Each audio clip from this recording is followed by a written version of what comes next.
কাক কথা ক'বলৈ আহিছে যি মন যায় তাকে কৰিব লাগে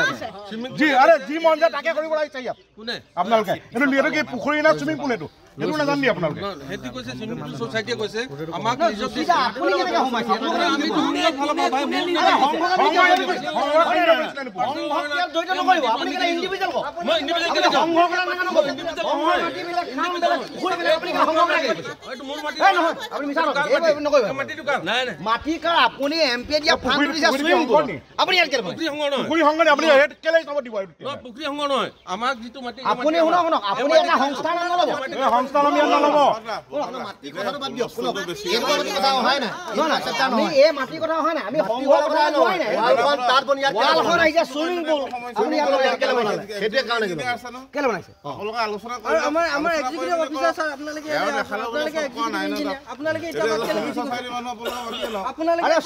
হিষ্টৰিকেল পুখুৰী হয় আকৌ ইয়াত আহোম যুগৰ এটা পুখুৰী কোন হয় কোন হয় কোন ফেচিলিটিৰ মালিক আৰে এ চৰকাৰী অথৰিটি আছে নেকি ভাৰত এজন যোশী উপাধিৰ মানুহে আহোম যুগৰ ঐতিহ্যৰ ওপৰত আঘাত আনিব খুজিছে আৰু তেওঁক আঘাত আনিব দিয়া নহ'ব তেওঁ ৰাজনৈতিক দম্ভ দেখুৱাইছে এই দম্ভ উফৰাই দিয়া হ'ব আৰু এই আহোম যুগৰ পুখুৰীটো সংৰক্ষিত হৈ থাকিব লাগিব আৰু এইটো আমাৰ নিজৰ পুখুৰী আমি ইয়াত মেডাম মেফি পাতোঁ মেডাম মেফিলে আৰু বেছি দিন নাই আমি মেডাম মেফি প্ৰস্তুতি ইতিমধ্যে চলাই আছোঁ কিন্তু এটা কথা স্পষ্ট যদি প্ৰশাসনে আজি এই ৱালখন ভাঙি নিদিয়ে তেতিয়াহ'লে আজি শিৱসাগৰ টাউনৰ ৰাইজে এখন ৱাল ভাঙি পেলাব আমি বাৰে বাৰে প্ৰশাসনক অনুৰোধ কৰি আছোঁ আৰু আমাৰ এই সৰলতাক যাতে প্ৰশাসনে দুৰ্বলতা বুলি নাভাবে তাৰ বাবে আমি প্ৰশাসনৰ ওচৰত দাবী জনাইছোঁ আৰু এই যোশী উপাধি ব্যক্তিজনৰ লগত আজি কামাখ্যা প্ৰসাদ তাছাৰ ডাঙৰীয়াৰ লগত মোৰ ফোনত কথা বতৰা হৈছে তেওঁ কৈছে যে মই সুইমিং সোসাইটিৰ কাৰণে 10 লাখ দিয়াটো হয় কিন্তু মই আহোম যুগৰ ঐতিহ্যত আঘাত আনিবলৈ 10 লাখ টকা দিয়া নাই মই আহোম জনগোষ্ঠীক যথেষ্ট শ্ৰদ্ধা কৰোঁ আৰু ইয়াৰ ওপৰত মই তদন্ত ঘোষণা কৰিম বুলি ইতিমধ্যে কামাখ্যা প্ৰসাদ তাছাই আমাক কৈছে এতিয়া কথাটো হ'ল যে এই ৱালখন আজিৰ ভিতৰত ভাঙিব লাগিব আৰু যদি নাভাঙে শিৱসাগৰ ৰাইজে ইয়াৰ খিলঞ্জীয়া ভূমিপুত্ৰ জনগণে এখন ভাঙি দিব আৰু এইবিলাক গুণ্ডামি অনা অসমীয়া মানুহৰ পুনৰ শিৱসাগৰ আৰম্ভ হৈছে আৰু তাৰ বিৰুদ্ধে এখন ডাঙৰ কিন্তু দীঘলীয়া সংগ্ৰাম হ'ব আৰু এই ৱালখন য'ত বনাইছে যদি তদন্ত হয় কিমান বিউগম মিউনিচিপালিটি বিষয়া জেললৈ যাব আৰু আমি কেছ কৰাৰ সিদ্ধান্ত লৈছোঁ আৰু কিমান বিউগম মিউনিচিপালিটিৰ ইঞ্জিনিয়াৰ জেললৈ যাব তাৰ হিচাপ কৰিব নোৱাৰিব কিন্তু 1714 পৰা 1744 চনৰ ভিতৰত স্বৰ্গদেউ ৰুদ্ৰসিংহৰ শাসনকালত নিৰ্মাণ কৰা এটা ঐতিহাসিক পুখুৰী শিৱসাগৰ মাজমজিয়া গোহাঁইচুকত অৱস্থিত এই ঐতিহ্যৰ ওপৰত কুঠাৰাঘাত হৈছে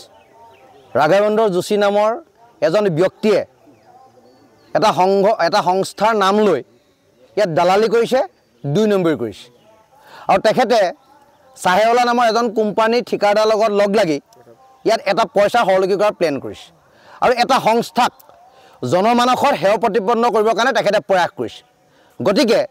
মই সকলো পক্ষকে এই ক্ষেত্ৰত বিহিত ব্যৱস্থা গ্ৰহণ কৰিবৰ কাৰণে আমি অনুৰোধ জনাইছোঁ আৰু প্ৰশাসন আৰু শিৱসাগৰ মিউনিচিপালিটিক আমি দাবী উত্থাপন কৰিছোঁ যে নগৈ গড়গাঁৱৰ বাতৰি ল'বলৈ আপোনালোকে এৰক স্পট ভেৰিফিকেশ্যন নকৰাকৈ চুইমিং পুললৈ অহা টকা ঐতিহ্যৰ ওপৰত আপোনালোকে খৰচ কৰিছে এই ক্ষেত্ৰতো আপোনালোকৰ ওপৰত প্ৰশাসনিক বিহিত ব্যৱস্থা গ্ৰহণ কৰিব লাগে ৰাইজে সিদ্ধান্ত লৈছে বিষয়ৰ ওপৰত কেছ কৰা হ'ব কামাখ্যাদাৰ লগত যোগাযোগ কৰা হৈছে কামাখ্যাদাক এটা কথা জনাইছে যে মই যি পুঁজি দিছিলোঁ সেই পুঁজি চুইমিং পুল ডেভেলপমেণ্টৰ কাৰণে দিছিলোঁ ঐতিহ্যৰ ওপৰত আঘাত নিবৰ কাৰণে দিয়া নাই ৰাঘৱেন্দ্ৰ যোশী যিজন ব্যক্তি এই দুষ্কাৰ্য কৰিছে কোনোবা সংস্থা নাম লৈ তেখেতে 2 নম্বৰ কৈছে তেখেতৰ কাৰণে বিহিত ব্যৱস্থা গ্ৰহণ কৰিম মিউনিচিপালিটি বিষয়ৰ পৰা বিহিত ব্যৱস্থা গ্ৰহণ কৰিম কাৰণ তেখেতলোকে নগৈ গড়গাঁৱৰ বাতৰিলৈ ঐতিহ্যৰ ওপৰত আঘাত আনিছে মানুহৰ আত্মমৰ্যাদাক আঘাত আনিছে আৰু এই হিষ্টৰিকেল মনুমেণ্টছ ধ্বংস কৰাৰ ষড়যন্ত্ৰত লিপ্ত হৈছে গতিকে আমি সদৌ টাইমছৰ মিডিয়াৰ পৰা ধিক্কাৰ জনাইছোঁ আৰু এই কাৰ্যক আমি গৰিহণা জনাইছোঁ এই পৰিত্ৰাপৰ বিষয়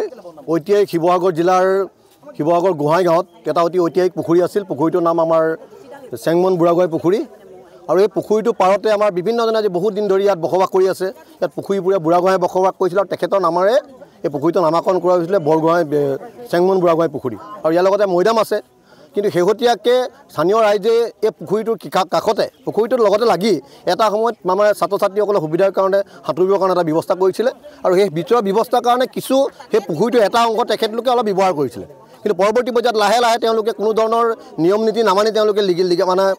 পাৰ্মানেণ্ট স্থানীয় কনষ্ট্ৰাকশ্যন কৰিবলৈ আৰম্ভ কৰিলে স্থায়ীভাৱে তেওঁলোকে কনষ্ট্ৰাকশ্যন কৰিবলৈ আৰম্ভ কৰিলে আৰু পৰৱৰ্তী পৰ্যায়ত তেওঁলোকে গোটেই পুখুৰীটো এফালৰ পৰা গা কৰি গৈ আছে তাৰ কাৰণে স্থানীয় ৰাইজে প্ৰতিবাদ কৰিছে আৰু ইয়াৰ লগতে কি হৈছে কামাখ্যা প্ৰসাদ টাছাৰ নাম লৈ আমাৰ যোশী উপাধিধাৰী এগৰাকী ব্যক্তিয়ে যিহেতু কিনাৰতে আমাৰ RSSৰ কাৰ্যালয় আছে আৰু RSSৰ নাম লৈ পিনে RSSক ব্যৱহাৰ কৰি পিনে আজি যোশী নামৰ ব্যক্তিজনেও আচলতে কি কৰিছে এই ব্যৱস্থাটোৰ মাজত সোমাই পৰিলে আৰু তেখেতৰ কথামতে পৌৰসভাই এই ৱালখন ইয়াত নিৰ্মাণ কৰিছে বুলি তেওঁলোকে জনাইছে 10 লাখ টকা এখন ৱাল নিৰ্মাণ কৰিছে এখন কোনো ধৰণৰ নিয়ম নীতি নাই অতি অন্যায়ভাৱে হৈছে গতিকে আমি ইয়াত প্ৰতিবাদ কৰিছোঁ আৰু ৰাইজে এই ব্যৱস্থাৰ পৰা তেওঁলোকক আঁতৰি যাবৰ কাৰণে অনুৰোধ জনাইছে আৰু এই ৱালখন ৰাইজে ভাবিছে যে ৱালখন আদি তেওঁলোকে পৌৰসভাই নিজে নিজাববীয়াকৈ ভঙাৰ এটা ব্যৱস্থা কৰিব লাগে যিহেতু পুখুৰীটো সৌন্দৰ্য নষ্ট হৈছে আৰু এইটো ঐতিহাসিক পুখুৰী অসমৰ প্ৰতিটো ঐতিহাসিক সম্পদ লাহে লাহে শেষ হৈ গৈছে আমি শিৱসাগৰ ৰাইজে কেতিয়াও এই সম্পদসমূহ শেষ হ'বলৈ দিব নোৱাৰোঁ গতিকে ঐতিহাসিক পুখুৰী সংৰক্ষণ হ'ব লাগিব প্ৰয়োজন সাপেক্ষে শিৱসাগৰ যি ছুইমিং পুল কোনো ৰাইজৰ কোনো মতামত নোলোৱাকৈ কিছু সংখ্যক ব্যক্তিয়ে বিশেষকৈ শৰ্মা উপাধি এজন ডক্টৰ শিৱসাগৰ পৰিচিত ডক্টৰ শৰ্মা উপাধি আৰু গোস্বামী উপাধিৰ এজন ব্যক্তি ইয়াৰ লগত পোতভাৱে জড়িত আছে তেওঁলোকৰ পৰিকল্পনা মানে আমাৰ স্থানীয় কেইজনমান ব্যক্তিক লগ লাগি পেলাই এই কামটো কৰিছে বুলি তেওঁলোকৰ ভিতৰৰ মানুহে আমাক জনাইছে যিকোনো খবৰৰ বাবে যোগাযোগ কৰক 7099017330 লগতে 7099017110 নম্বৰত